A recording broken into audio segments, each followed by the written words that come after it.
এই ডাক্তার আসে না প্রায় 1.5 ঘন্টা থেকে 2 ঘন্টা পর আসে। তখন আমার বাপের হার্ট অলরেডি খোলা, হার্ট ফাড়া। আমার ছোট বোনকে নিয়ে গেছিল, আমার ছোট বোনকে দেখাইছে এই কাজ করতেছে। তো আমার ছোট বোন বলতে ডাক্তার কোথায়, তাই বলতে ডাক্তার আসতেছে। ডাক্তারের অবহেলার কারণে আমার বাপ মারা গিয়েছে।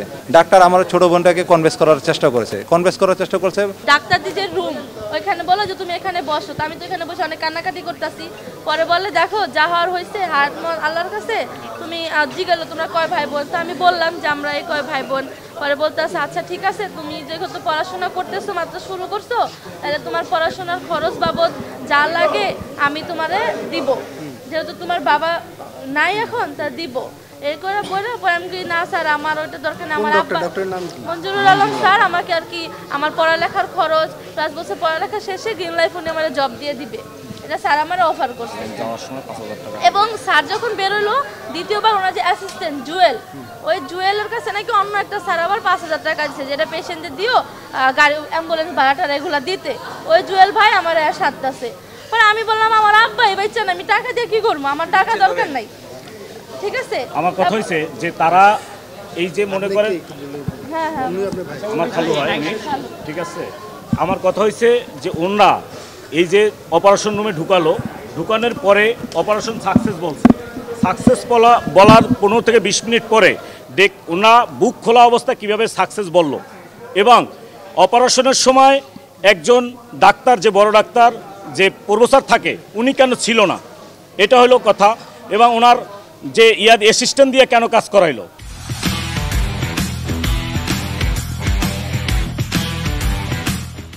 আমার বাপের দীর্ঘদিন যাবে হার্টের সমস্যা ছিল, এই জন্য হসপিটালে ভর্তি করেছি। হসপিটালে ভর্তি হয়েছে 18 তারিখে। তো 18 তারিখে ভর্তি করাইছে, তারা এনজিওগ্রাম করছে এবং কি আজকে তাদের ট্রিটমেন্টের ডেট ছিল। আমার বাপের অপারেশনের ডেট ছিল, অপারেশন করবে আমার বাপে। অপারেশনের থিয়েটারে নিবে 2টায়। ডাক্তার মঞ্জুরুল আলম অধ্যাপক ডাক্তার মঞ্জুরুল আলমের মাধ্যমে অপারেশন করার কথা ছিল।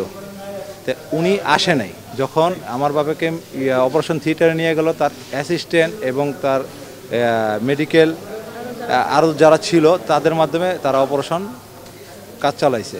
চালানোর পরে আমরা যখন বলতেছি আমরা বলতেছি যখন আমাদের বাপেকে যখন নিয়ে গেছে, তো আমার বাপের যখন নিয়ে গেল, তখন আমি বলতেছি আমরা যে ডাক্তারের কাছে হয়েছি সে ডাক্তার কোথায়।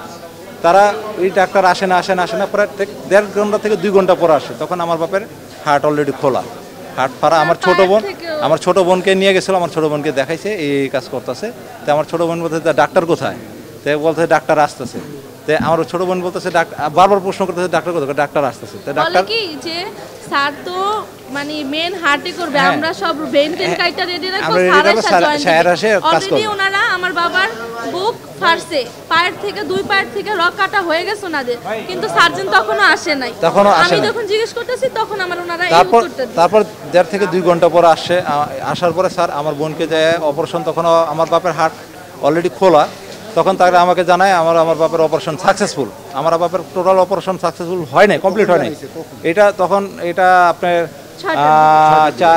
5টা কি 6টার আনুমানিক 5টা 5:30 কি 6টার দিক দিয়ে হবে, ঠিক আছে। তার কিছুক্ষণ তার 10-15-20 মিনিট পরে বলতেছে আমার বাপের অবস্থা, তারা অপারেশন জানাইছে সাকসেসফুল। তার 15 থেকে 20 মিনিট পরে যায় বলতেছে আমার বাপের পালস কিছুই, প্রেশার কিছু উঠতেছে না, আপনার বাবার অবস্থা খারাপ, আপনি আসেন। তো আমরা বললাম ডাক্তার সাহেব আপনি বললেন সব কমপ্লিট, অপারেশন সাকসেসফুল, আপনি 10-15 মিনিটের মধ্যে। আমার বাপের যে জায়গায় ছিল, আমার বাপের যেখানে ছিল ওখানে, যখন আমরা যাই তখন থেকে ওখানে নাই, তখন আরেকটা বেডে তার ট্রান্সফার করে নিয়ে গেছে। 1 নম্বর বেডে অপারেশন করছে, 2 নম্বর বেডে নিয়ে তারা করছে। তো এখন আমার কথা ডাক্তারের অবহেলার কারণে আমার বাপ মারা গিয়েছে। আর মেন কথা হলো ডাক্তার যখন বুঝতে পারছে ডাক্তার এখানে ভুল হয়েছে, ডাক্তার আমার ছোট বোনটাকে কনভিন্স করার চেষ্টা করেছে। হৃদরোগ ইনস্টিটিউটের বিভাগীয় প্রধান এবং এই হাসপাতালে উনি বসেন, ওখানে না করে উনি এই প্রাইভেটে পাঠাইছে, ভালো হবে তার জন্য। কিন্তু হৃদরোগে গিয়েছিলাম, ওখান থেকে বলতেছে যে আপনার আব্বার তো যেহেতু ঘন ঘন বুকে ব্যথা ওঠে, আপনারা তো এনজিওগ্রাম বাদে সব রিপোর্ট করছেন, তাহলে এই হসপিটালে করলে প্রায় 1 মাস থেকে 1.5 মাস 2 মাসও সময় লাগতে পারে, তাহলে আপনি ওনারে প্রাইভেটে নিয়ে যান, তাহলে কি হবে আপনার বাবার আর্জেন্ট চিকিৎসা হইব, ওইখানে উন্নত মান অনেক ভালো। আপনারা তো অপারেশন আগে এই যে মারা গেছেন, কথাগুলো আপনারা এসে বললে ভালো হতো। তাহলে আপনি এক্সাক্ট টাইমটা দিতে আপনি এই যে ব্যাখ্যাটা যে অ্যারেস্ট হয়েছিল, তারপর আপনার সিপিআর দিচ্ছেন বা রিসাসিটেট করছেন, এই কথাগুলো তো আসলে আমরা কেউই জানি না এখানে। তখনকার ইসিজি হ্যাঁ। রিপোর্ট কোথায়, তখনকার আপনার অন্য আপনি রিপোর্টগুলো কোথায়? ওনাদের অভিযোগের ভিত্তিতে আমরা লকফুল অ্যাকশন নিই। কর্তৃপক্ষের সাথে আমরা তো আসলে কথা বলতে পারি নাই, এখন পর্যন্ত সেই রকম কোনো কর্তৃপক্ষ আমি পাই না, আমি যার সাথে কথা বলার মতো। ডেড বডি আমরা অলরেডি বের করে দিছি, ডেড বডি অলরেডি গাড়িতে আছে, ওনারা নিয়ে যাবে। কিন্তু